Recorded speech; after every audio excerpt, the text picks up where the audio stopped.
Dans un petit village africain, très calme le matin, mais bruyant le soir à cause des commérages, vivait un vieux papa qu'on appelait Papa Kofi, le ministre du jardinage. Oui, oui, ministre. Parce que son jardin, c'était comme un pays à part. Il y avait des piments capables de déclarer la guerre à n'importe quelle bouche imprudente. Papa Kofi aimait tellement son jardin qu'il parlait aux plantes comme à des enfants. « Hé, tomate, arrête de rougir là, c'est pas un mariage, c'est juste le soleil. » Et toi, piment, un peu de respect. Hier, tu as failli tuer mon neveu. Tout le monde savait que ces tomates étaient jolies, juteuses, sucrées. Bref, la perfection. Et comme toujours dans la vie, quand quelque chose est beau, quelqu'un veut voler. Dans ce village vivaient deux jeunes garçons, Kader et Moussa, les deux agents secrets du ventre vide.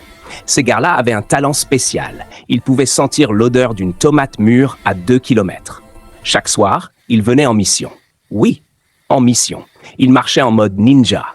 Pieds nus, respiration contrôlée. Et dès qu'ils voyaient une tomate, leurs yeux brillaient comme des phares de moto.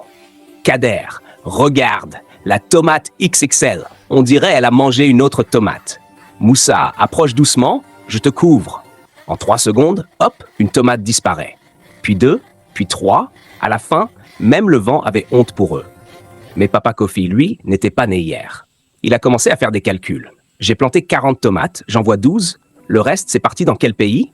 Les tomates ont eu un visa. Un jour, ils tapent du poing sur la table. Aujourd'hui, je les attrape. Qu'ils soient visibles, invisibles, ninja ou même fantômes.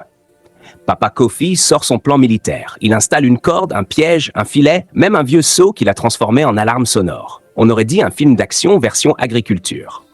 Arrive le soir. Nos 2 voleurs professionnels reviennent. Kader voit une énorme tomate rouge, brillante, trop belle pour être honnête. Moussa, cette tomate-là, elle nous appelle. Tu entends? Oui, elle dit, prends-moi, mais doucement. Il tend la main, il touche la tomate et là, se resserre, les soulève dans les airs et les voilà suspendus comme 2 sachets de provisions. Ah, Moussa, c'est quoi ça? Kader, on est devenus des mangues ou quoi? Toujours en haut. Papa Kofi sort, fier comme un coq, machette à la main, juste pour faire peur. Ah, mais vous voilà, ministère des voleurs de tomates. Vous pensez que mon jardin, c'est donation publique? Tout le village arrive. Les gens rient tellement que certains tombent par terre. Il y a même un enfant qui demande « Papa Kofi, on peut faire selfie avec eux ?» Après 20 minutes d'humiliation publique et de tremblements dans l'air, Papa Kofi finit par les libérer. Mais attention, pas gratuitement. Il leur donne une grande bassine d'eau, plus lourde que leurs problèmes scolaires. À partir d'aujourd'hui, vous travaillez ici.